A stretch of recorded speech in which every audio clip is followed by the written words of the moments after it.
Olá, pessoal. Então, hoje continuamos a conversa que iniciamos no vídeo anterior sobre estes 4 processos que vocês estão vendo destacados aí, que são secreção, digestão, absorção e motilidade. No vídeo anterior, nós falamos sobre a secreção. Chamei a atenção de vocês também que esses 4 processos, em última análise, eles respondem pela grande função do trato digestório, que é possibilitar que nós consigamos aproveitar da melhor forma possível tudo aquilo que ingerimos, certo? Disse também para vocês que esses 4 processos a gente separa eles por questões didáticas, né, para estudar, entender melhor cada um deles, mas a gente tem que pensar neles de forma conjunta. Os 4 processos são fundamentais, eles se completam, eles acontecem de forma paralela. E se ocorrer o problema, uma alteração em um deles, os outros 3 também serão prejudicados, né? Porque eles são como elos de uma cadeia, né? Ou elos de uma corrente, eles estão ligados um no outro, trabalhando junto. Tá bem? Muito bom. Bom, como consequência, então, do processo de secreção, que nós comentamos no vídeo anterior, ou também como consequência do processo de secreção, ocorre a digestão. Vocês sabem que nós temos basicamente 2 formas de digerir os alimentos. Tá? Uma delas é mecânica. A primeira forma de digestão é a digestão mecânica, que ela acontece basicamente na boca, no momento em que nós estamos mastigando o alimento. No momento em que nós estamos mastigando o alimento, nós estamos triturando o alimento. Mas por que triturar o alimento, professor? Bom, então vamos deixar claro aqui o conceito clássico de digestão. E digestão nada mais é do que a quebra, né? A quebra de macromoléculas, ou moléculas grandes, né? Em moléculas menores, pequenas, e capazes de serem absorvidas. Então, digestão é isso, é a quebra de macromoléculas, moléculas grandes, né? Basicamente, essas moléculas são as proteínas, os carboidratos e os lipídios. Né? Então, é a quebra de macromoléculas em moléculas menores e pequenas o suficiente para serem absorvidas. Então, quanto maior, mais eficiente for a quebra destas macromoléculas, mais eficiente será a digestão. Porque provavelmente maior será a absorção desses nutrientes digeridos. Certo? Muito bem. Então, fechamos o parêntese do conceito e voltamos para a digestão mecânica, que se dá fundamentalmente através da mastigação. Então, é importante que nós tenhamos uma mastigação adequada.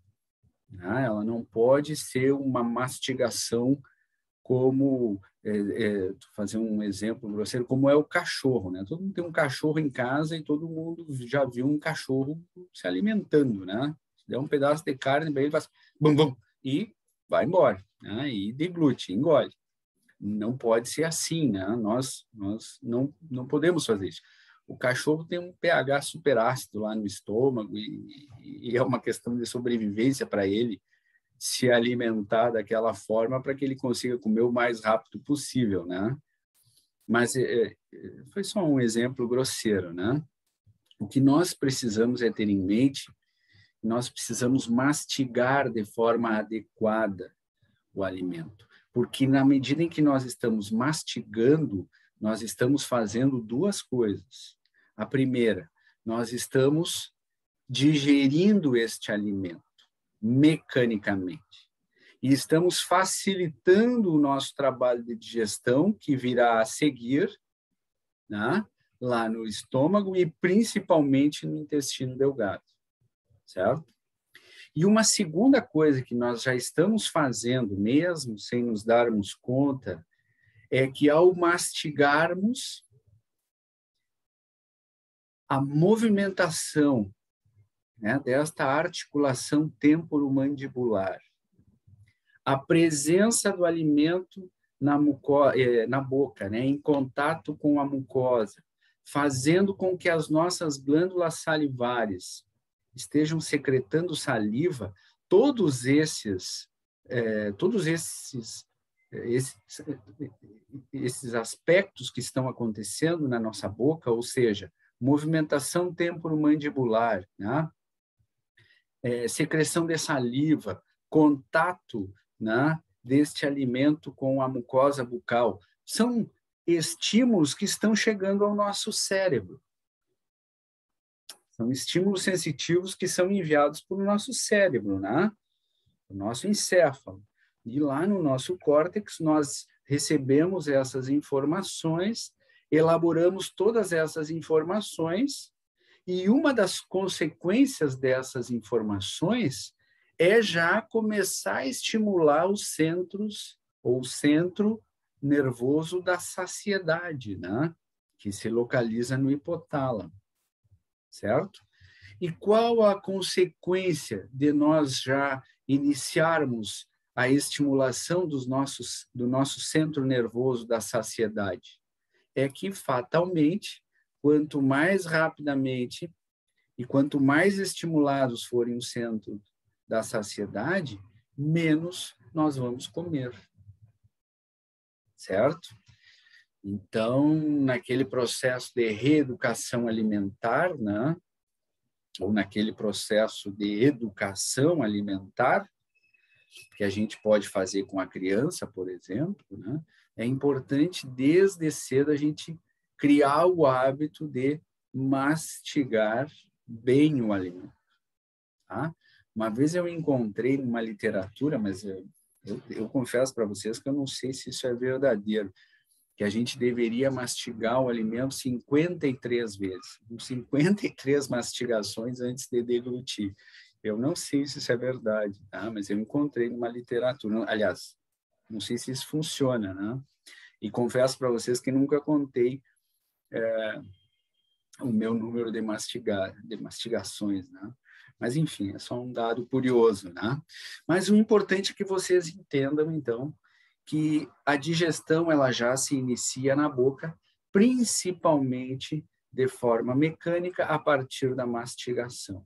E a segunda coisa é a importância, né, deste mecanismo, desse processo de mastigação, que muitas vezes a gente não dá muita atenção para ele. Bom, a literatura cita também, e faz sentido, né, que na boca já começa a ocorrer um segundo tipo de digestão, que é a digestão química. E a digestão química, ela basicamente se dá pela ação de enzimas. Né?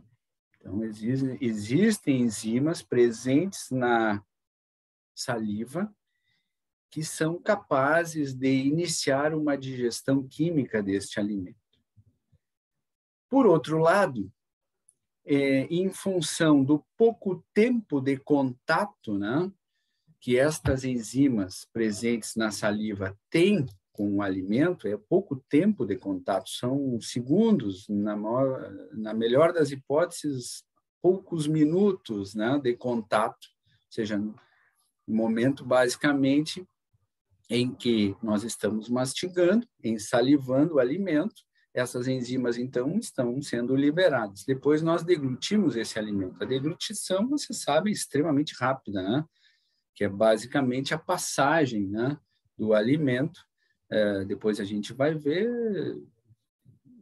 por este caminho que a maior parte dele é preenchido, é composto pelo esôfago até chegar ao estômago, né? Esse é o processo de deglutição. No momento em que este alimento ensalivado, mastigado, chega ao estômago, tá? O pH gástrico ele é ácido. E eu disse para vocês, eu acho que tem duas características que são decisivas, são fundamentais para que uma enzima possa agir. Uma delas é o pH do meio, né? E a segunda é a temperatura daquele local. A temperatura não seria o problema. O grande limitante para que as enzimas salivares continuem agindo no estômago é o pH ácido, né, do estômago. E isso acaba degradando estas enzimas. Vocês sabem que todas as enzimas são proteínas, né? Então, acontece uma desnaturação rápida destas enzimas e elas acabam perdendo a sua atividade. Muito bem.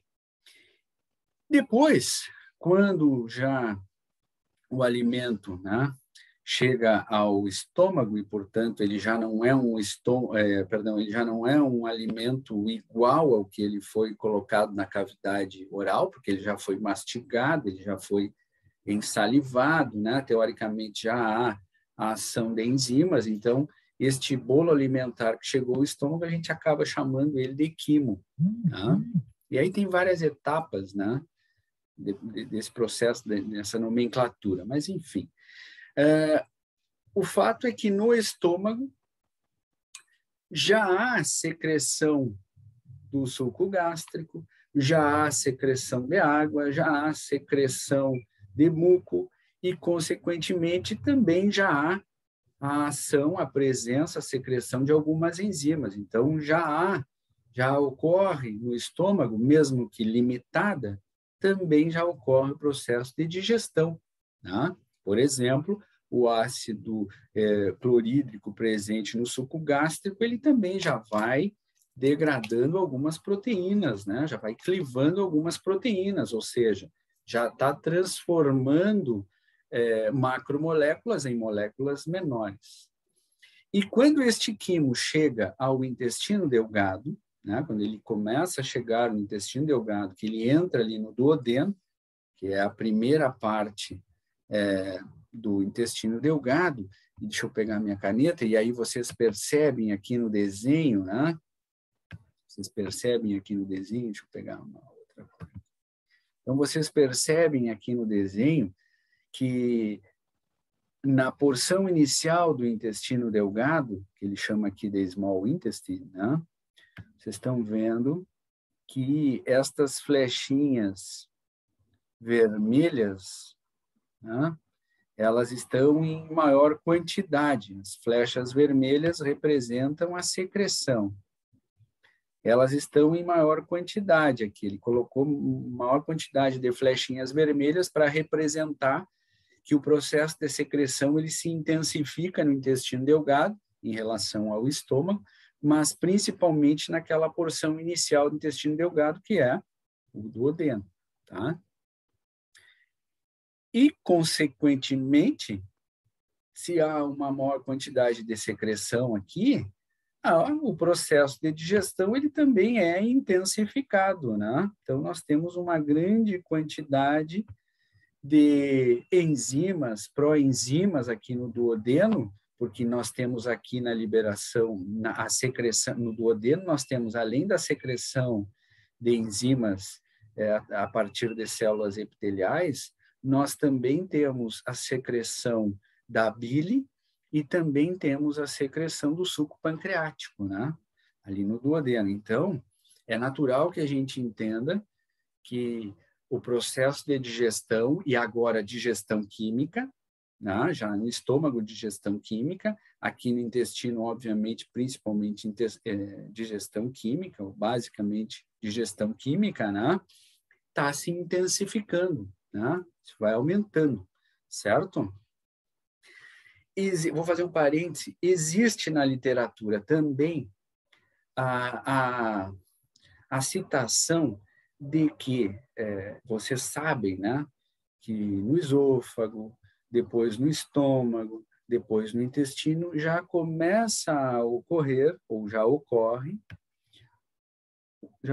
os movimentos peristálticos, né? Ou seja, a motilidade, a contração e o relaxamento da musculatura lisa na parede esofágica, gástrica e intestinal. E se vocês estiverem interessados no assunto, a gente não tem muito tempo para aprofundar, vocês, ao estudarem motilidade, vocês vão ver que existem diferentes fases da contração. Existem diferentes tipos de contração desta musculatura e esses diferentes tipos de musculatura, porque se vocês lembrarem lá na parede da musculatura lisa, lá na parede gástrica, intestinal, a gente vai ver isso mais adiante, nós temos dois tipos, duas camadas de musculatura lisa, né?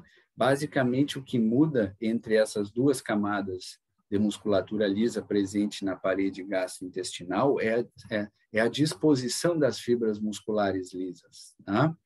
Mas isso faz com que nós tenhamos um tipo de contração que ela ocorre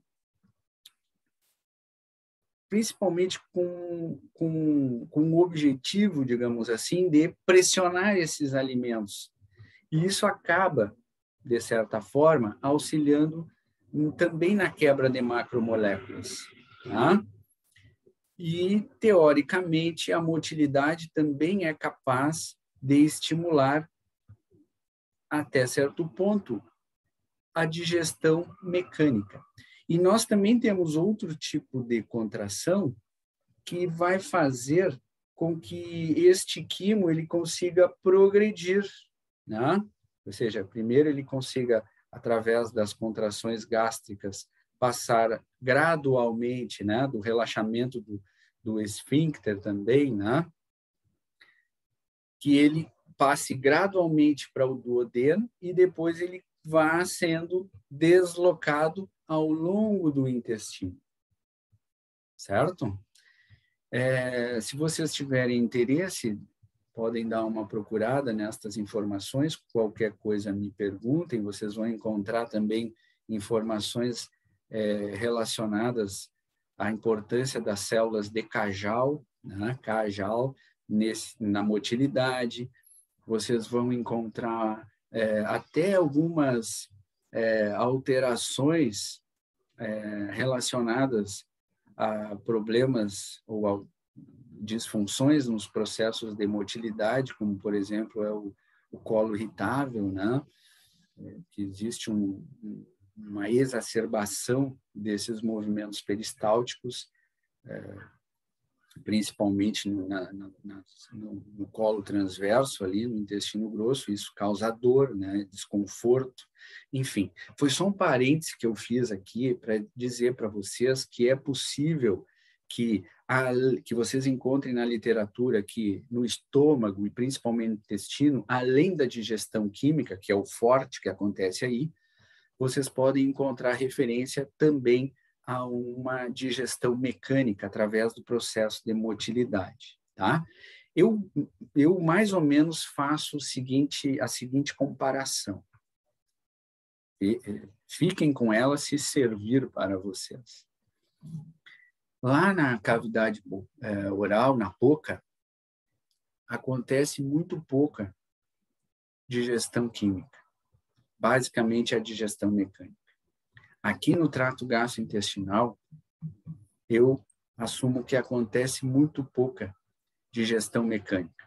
Basicamente, é digestão química, ou seja, as coisas se invertem, tá? Entre boca e trato gastrointestinal em termos de digestão. Isso funcionou lá, quando eu era aluno, funcionou bem para mim. E, de certa forma, pode funcionar para vocês, porque é uma verdade, né? Bom, então, na medida em que os alimentos vão sendo digeridos, né? Ou seja, vão sendo quebrados em moléculas menores, eles já estão aptos, digamos assim, a sofrerem o terceiro processo que está mostrado aqui, que é o processo de absorção. A absorção. E o que é esse processo de absorção? O processo de absorção nada mais é do que a passagem dos nutrientes da luz do trato gastrointestinal para a corrente sanguínea. Tá? Aqui ele não identificou, mas vocês conseguem facilmente identificar que ele representou aqui, né, os capilares que irrigam o trato gastrointestinal, ou seja, aqui está representado o sangue, né? E tudo que é absorvido no nosso trato gastrointestinal, após ser digerido, graças à secreção de substâncias e também à mastigação, tem que chegar na corrente sanguínea. Todo o trabalho de secreção e de digestão é possibilitar com que nós consigamos absorver o máximo possível dos nutrientes. Tá? É óbvio isso. Então, após o processo de digestão, vem o processo de absorção dos nutrientes. E na medida em que esses nutrientes vão sendo absorvidos, e isso se dá, vocês sabem, ao longo, basicamente ao longo do intestino, principalmente no intestino delgado e ainda no duodeno, né? Então, essas substâncias, ao caírem na corrente sanguínea, esses nutrientes, ao serem absorvidos, eles, graças à circulação porta-hepática, maior parte deles já chega diretamente no fígado aqui, ó, para ser metabolizado, para ser processado. Né? Liver ali é fígado, né? Você sabe. Então, graças à circulação porta-hepática, né? Pela veia porta-hepática, a maior parte dos nutrientes que foram absorvidos, ou seja, que caíram nos capilares sanguíneos que irrigam o trato gastrointestinal, pela veia porta, chegam ao fígado. É a primeira parada deles, né, no fígado, nos hepatócitos, para ocorrer metabolização. Mais adiante, eu vou lembrar para vocês desse sistema porta-hepático e vou mostrar para vocês as principais funções hepáticas. Mas, evidentemente, vocês sabem que muito do que é absorvido no trato gastrointestinal vai ser metabolizado no fígado. Aliás, é interessante que vocês já deem uma olhada, né, nas principais funções hepáticas, nas principais funções do fígado. Tá? E depois do fígado, né, depois de passar pelo fígado, evidentemente que pela artéria hepática essas substâncias todas caem na circulação sistêmica, né? E aí vão ao coração. Nós já vimos a fisiologia do sistema cardiovascular, né? Então, chega lá pela veia porta, ao átrio direito, ventrículo direito, pulmões, faz aquele processo de hematose, né? Volta ao átrio esquerdo, ventrículo esquerdo e circulação sistêmica e saindo ali do ventrículo esquerdo pela artéria aorta, né? E depois se espalhando e chegando aos tecidos, chegando às células, que é, em última análise, pessoal, o destino final de tudo que a gente absorve, né? De todos os nutrientes que a gente absorve, vocês têm que entender que o destino final deles, depois de caírem na corrente sanguínea e depois de passarem pelo fígado, é continuar pela corrente sanguínea até as nossas células, né? Para que as nossas células utilizem esses nutrientes para desenvolver ou desempenhar suas funções, né? Seja lá o tipo de célula que for. Todas as nossas células precisam desses nutrientes que estão sendo absorvidos lá no trato gastrointestinal, certo? Então, esse é o destino final de tudo que a gente absorve. E essa é a ideia que vocês têm que ter, né?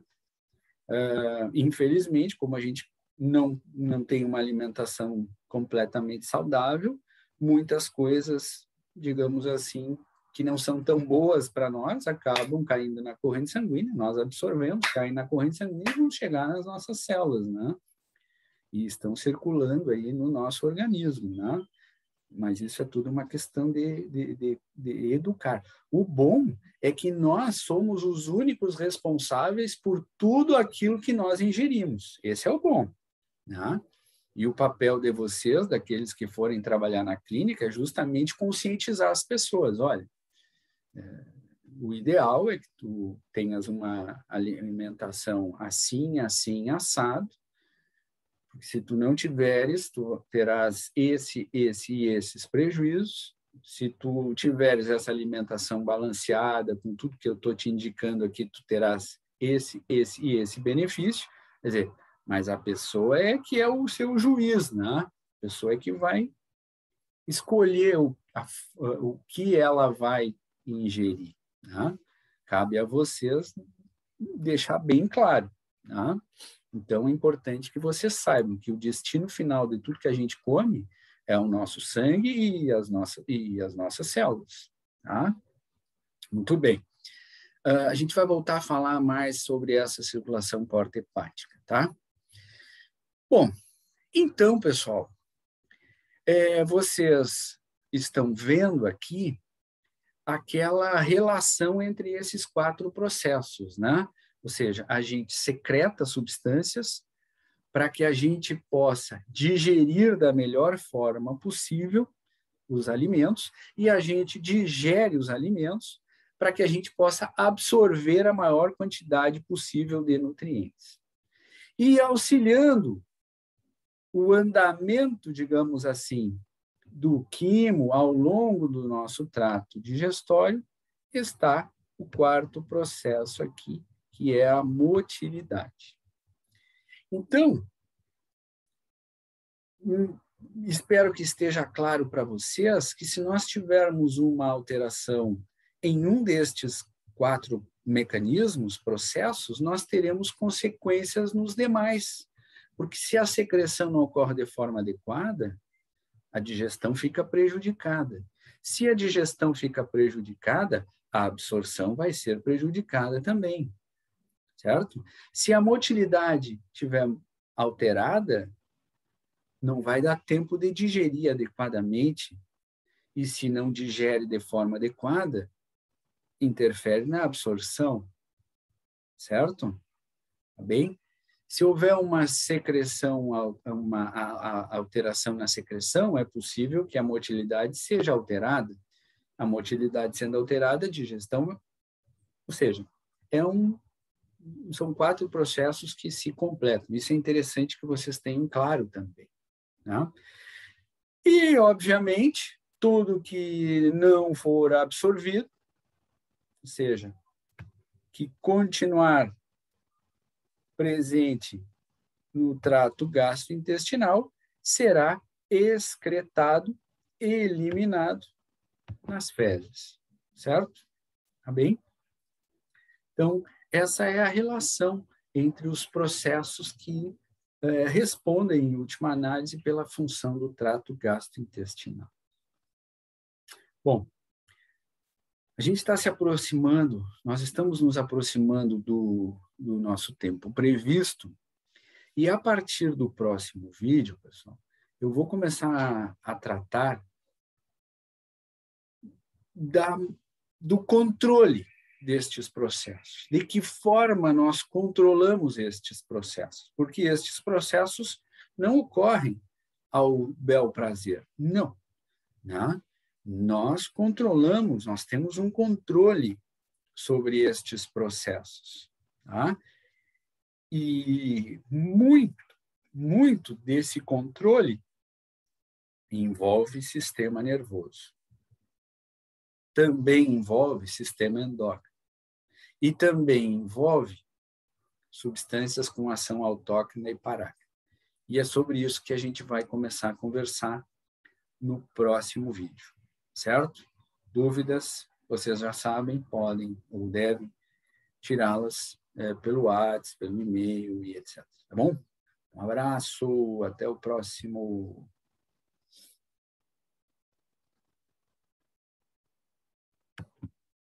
Deixa eu parar isso aqui.